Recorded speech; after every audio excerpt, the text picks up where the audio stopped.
morning, friends. Welcome back. We are going to finish our book talk today about the end of Psycho. I'm just going to give you the highlights of the back half of the story and keep this video maybe a little bit shorter if I can. If you have not read this book before, if you have not seen any of the movies, if you've never seen the Bates Motel TV show, I hope this was a surprise to you.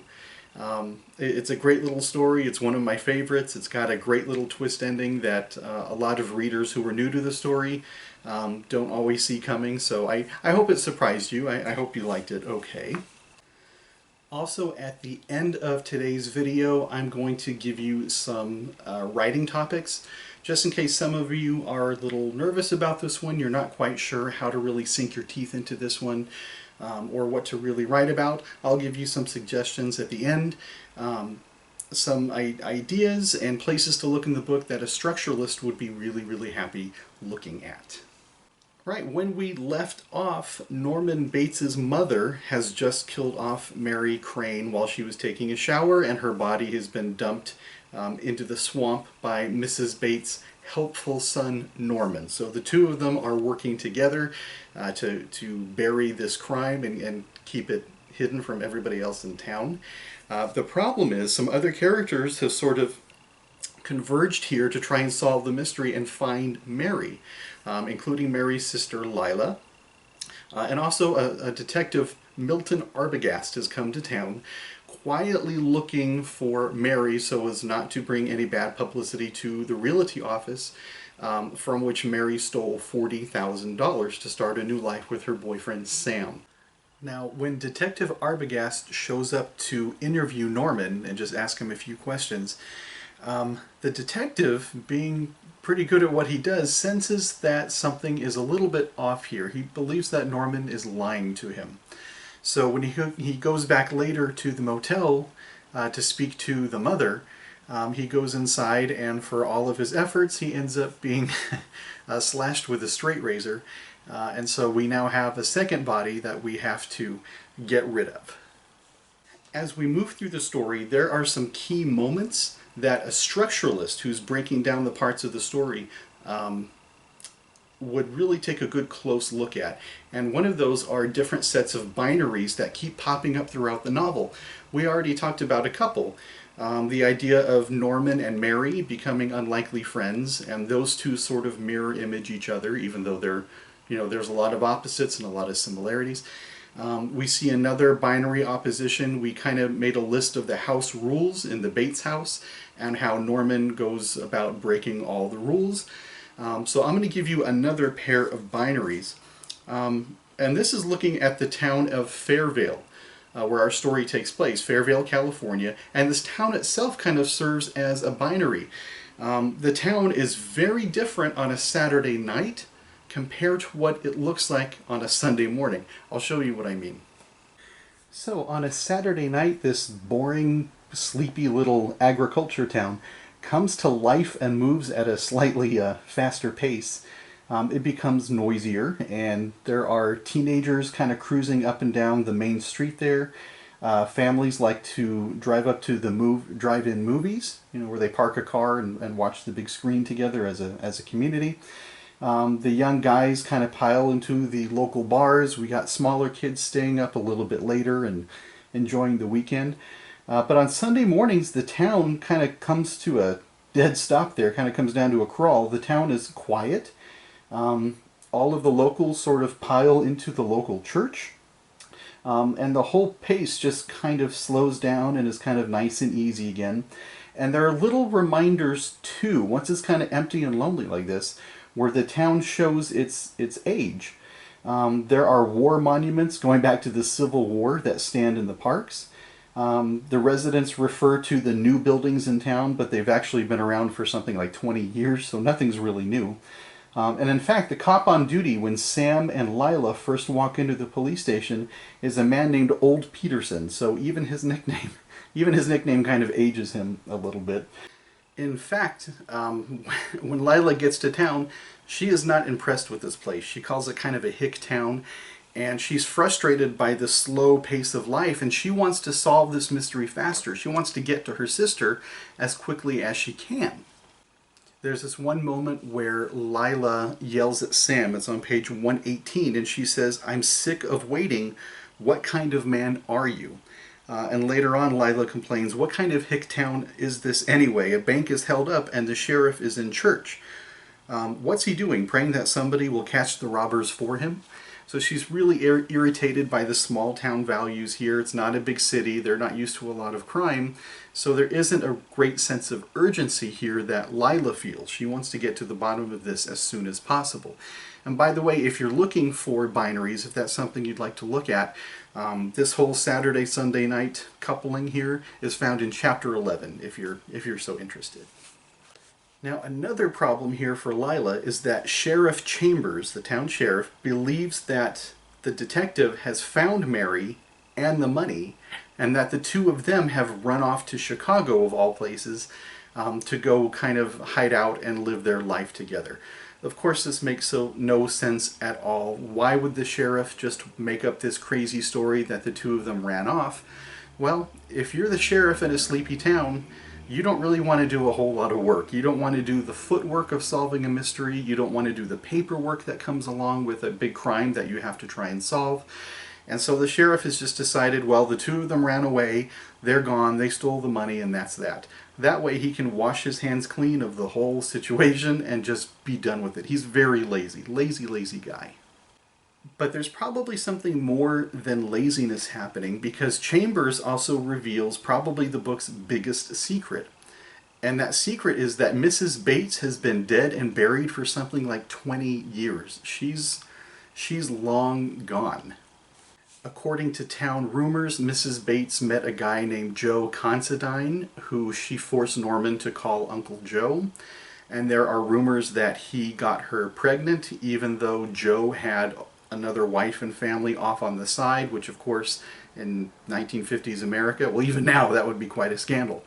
But this threw Mrs. Bates into an absolute rage, and so according to the local rumors, Mrs. Bates poisoned herself and her boyfriend Joe in a fit of rage. And when Norman stumbled across the bodies, it's believed that this drove him insane, and he ended up being locked up in a mental institution for a few years of his young life. Now, that's the accepted version of the tragedy. That's what the town believes happens to Norman and his mom and Uncle Joe. But Sam and Lila hatch a plan. They become sort of their own little detectives to figure out what's really going on. And so they go to the motel and they check in as a married couple, Mr. and Mrs. Wright. But Norman can smell something in the air. He's not a stupid man, and he knows that they're trying to fool him. And even makes a comment about, I don't think so, Mr. Wrong. So he's on to them. And one of the dead giveaways here, one of the biggest clues of all, is the fact that when Norman sees Lila, Lila looks so much like her sister that for a split second there, Norman panics, believing that Mary has come back from the dead. And so the similarity sort of accidentally gives away Lila's true identity, and he realizes without a doubt that he's being conned at that moment. They also don't have any luggage. Their clothes also do not suggest that they've been traveling all day, like Sam lies and says that they were. And besides that, the sheriff has been snooping around. He called up the Bates Motel to ask some questions.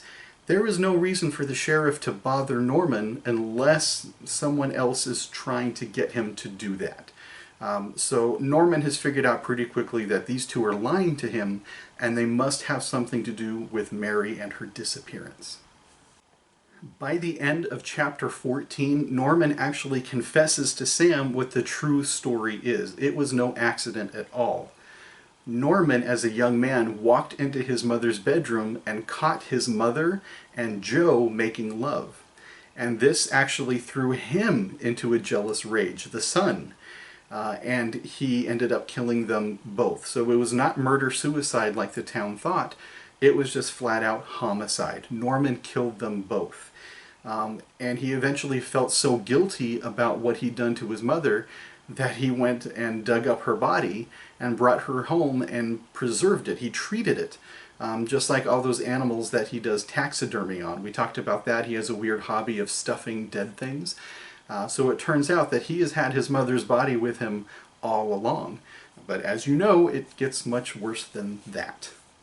While Sam and Norman are talking, and Norman confesses what the true nature of his relationship with his mother really is, Lila has sneaked up to the mansion and broke in. She's broken in, and she is snooping around the house to see if she can find clues. And she goes to 3 different places in the house. She sees Norman's childhood bedroom, which has not been touched since he was a kid. The bed is too small for a grown man. There are no personal photographs, nothing to suggest that there's a life there. It's kind of dusty. The room itself feels very unused and has not been touched in all of these years. It's just stayed exactly the same. It hasn't aged in all this time.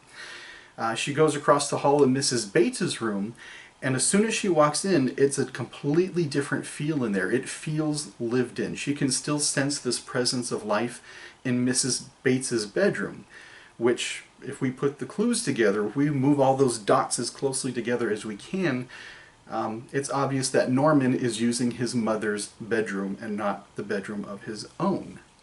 But most shocking of all is when Lila goes downstairs into the basement. She goes down into the fruit cellar, and that's where she discovers the preserved, mummified remains of Mrs. Bates. He's kept his mother's dead body down in the cellar away from prying eyes. But the last secret of all is discovered in the basement when Norman comes running in dressed as his mother. He's wearing her dress, he's wearing a wig, he's even talking in her voice. In fact, when Norman lets out a scream at the end of this chapter, it's the scream of a woman. So not only does he feel guilty about what he did to his mother, but when he flies into a rage, the mother part of his personality apparently takes over. He has multiple personality, and Mrs. Bates is that dominant personality. So he's got these 2 personalities living in one body. And that shocking discovery, that secret that finally gets revealed at the end of the story, is that Norman dresses like his mother whenever he's aroused, whenever he feels attracted to a woman. The jealous part of him wakes up, and the jealous part of him takes the form of his mother, who steps in to try and destroy any relationship he might have with a woman. And this sets up another binary. There's a lot of gossip about what the town believes about Norman Bates now. There's a lot of rumors after the crime comes out that they're saying about him that is not true, versus some facts that are very much true about Norman that are sort of being ignored. So let's take a look at the town gossip versus the reality of Norman Bates and his life. Right, so looking at chapter 16, if you were interested in the binaries, we start to see what happens when a small town is sort of forced to confront its own ugliness and its own secrets. And so as Norman's crimes go out into the public, as a small town will do, they start talking about what they believe to be true. Unfortunately, these are all lies. This is just small town gossip. They believe that Norman is a cannibal, that he eats other people. That's not true. They believe he is a Satanist, that he believes in and worships Satan. Also not true. They believe that he had an incestuous relationship with his mother, that he had a sexual relationship with Mrs. Bates. And we know that is not true. He still very much loved his mother as a mother. That's all the relationship was. And there are also rumors of necrophilia, which is sex with dead bodies, and we know that's not true either. He simply preserved his mother-son relationship, and that's all it ever was. So let's take a look at the truth of Norman's life. All right, so on the left are the rumors and gossip from the town, but on the right are the facts that have to be considered in order to really fully understand Norman and his psychological disorders. First and foremost, he's been cross-dressing since he was young. The death of his mother just exacerbated that. It made it just much worse.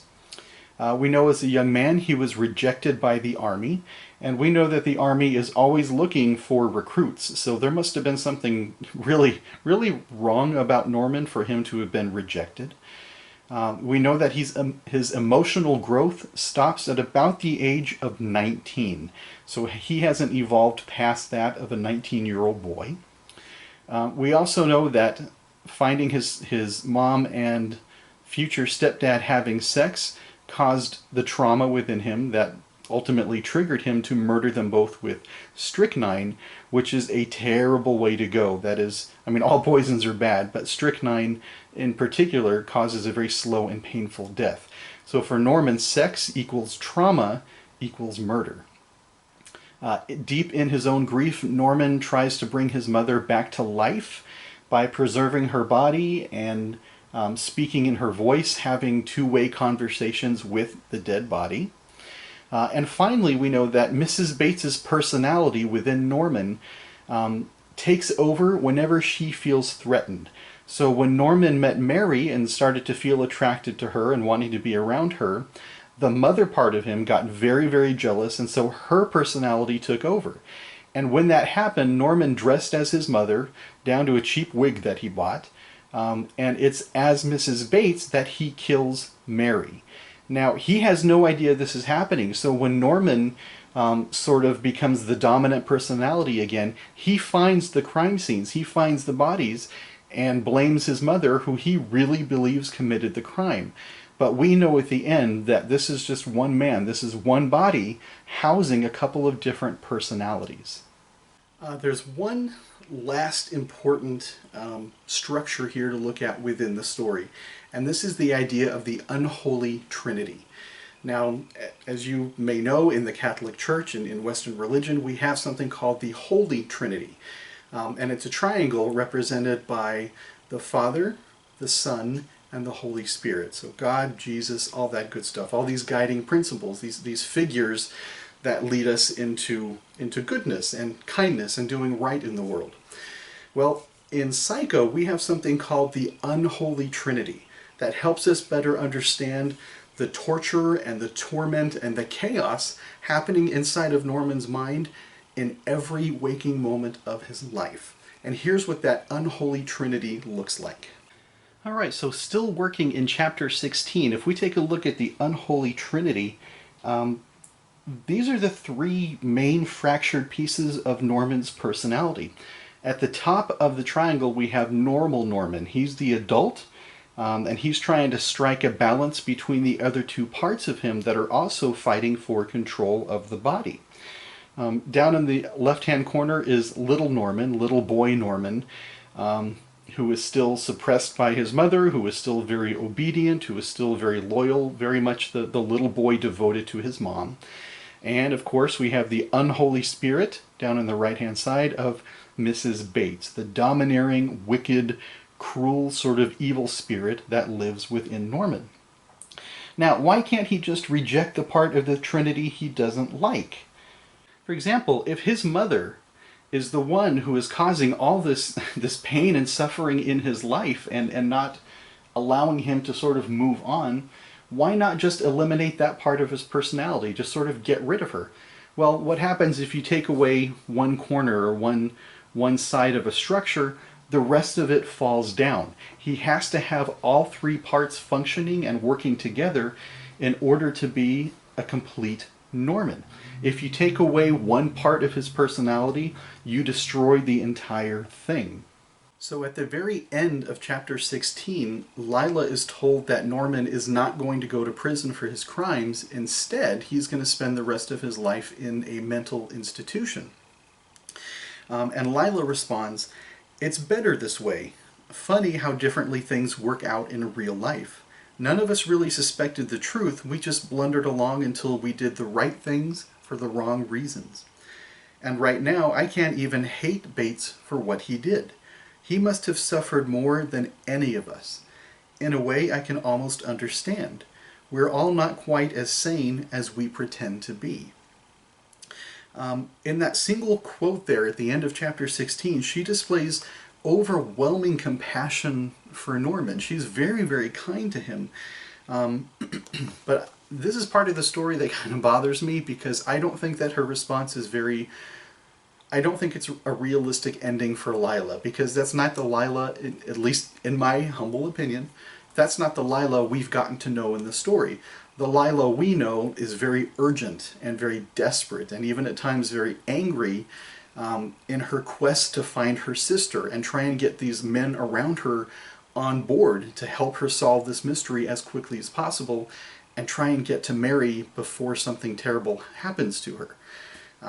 So it just seems sort of unrealistic and out of character for me that Lila would suddenly just be like, well, that's sad.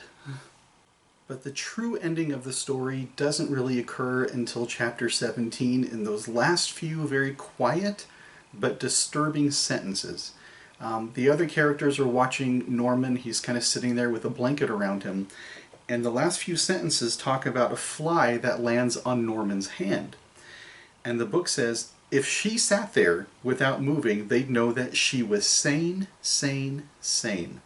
She sat there for quite a long time, and then a fly came buzzing through the bars. It landed on her hand.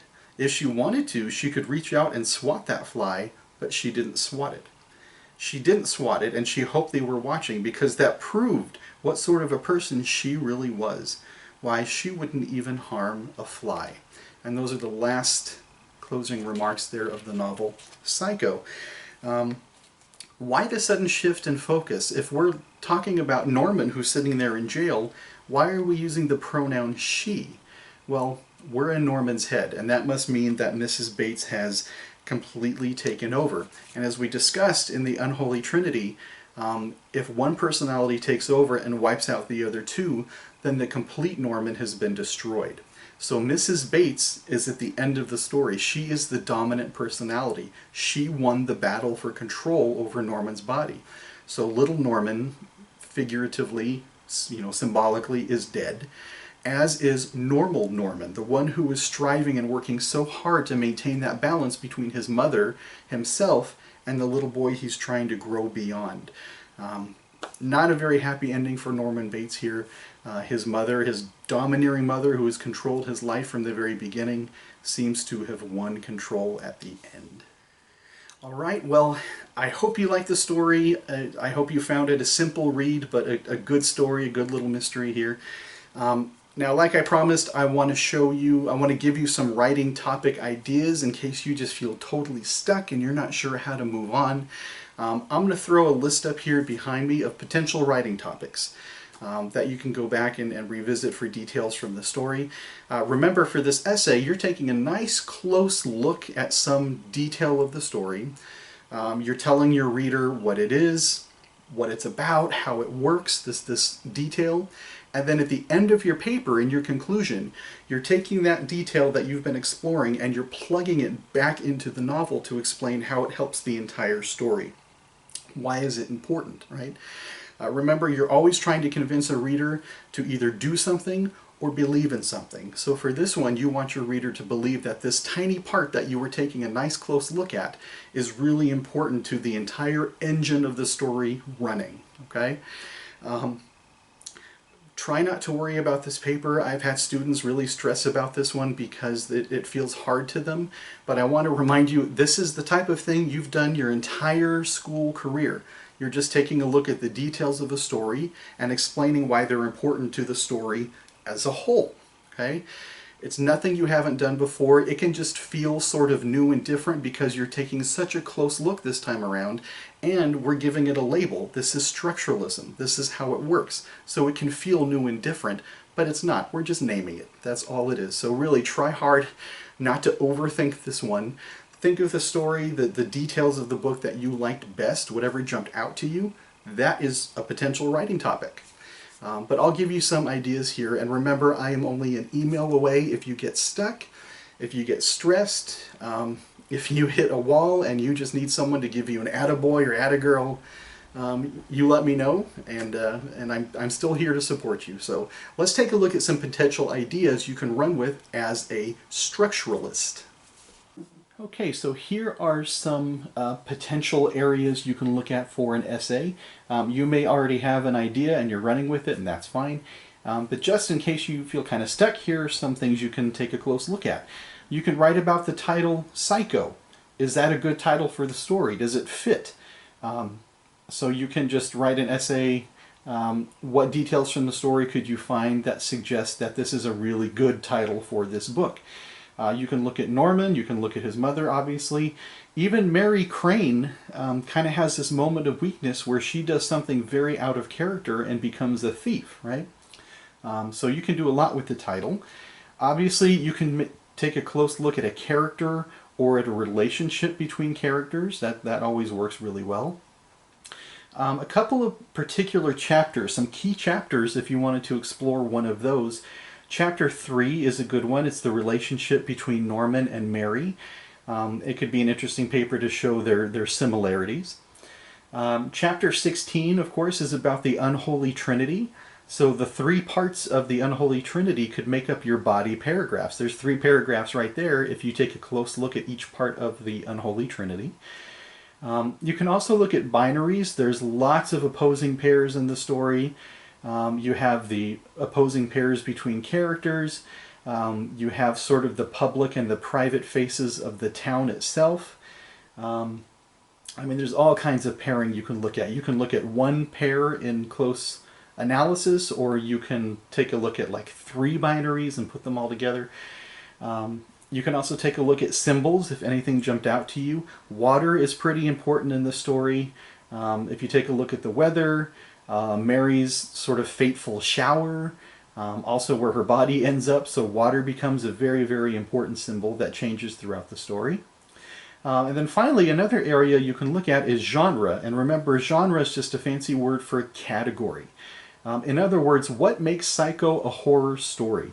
If you remember back on day 1, we kind of made a map on the board about, I asked you to tell me, what do you expect to see in a scary movie? Well, you would just write an essay about why is Psycho a good horror story? What is it that happens in the story? What details can you find that make horror a really good genre, a really good category for this novel? All right, that is it for today. I hope this was helpful. If you felt stuck, I hope this maybe kind of broke down some of the walls for you, some of that writer's block if you weren't sure how to jump into the story. Remember, there's a lot you can do with it. Structuralism is very, very flexible. You have sort of free reign over the topic, and you can choose really anything you want to write about in this book. So any detail you choose to take a close look at, again, you're explaining to your reader at the end of the essay how it drives the story forward. There would be no Psycho the book without this detail that you're looking at. And remember, when you get to the ending, there is no wrong answer here. You are the expert, you're the writer, and you are telling me, the unfamiliar reader, why these details are important to the story and what they do to push the story forward. There's no wrong answer. It's whatever you explain. It's whatever you make of it. So hopefully that takes some of the pressure off. I'm not looking for right or wrong answers. I'm looking to see how you explain the importance of the small details that you're looking at in this story. I'm posting a sample essay, so take a look at how that writer answered the exact same questions that you have to answer, but using a completely different story, of course. But that should give you an idea of what the finished product should look like, how a structuralist paper feels, what it looks like. So, again, I am an email away. Don't panic, don't overthink it. I have confidence in you. You've been doing a really, really good job. And of course, I'm going to be posting on Canvas some other sort of helpful tools for you to create as clean and polished a final draft of this one as you possibly can. So take a look at that stuff as well. So until next time, have a wonderful week, stay healthy, and I will talk to you again soon. So bye, bye, bye, bye, bye, bye.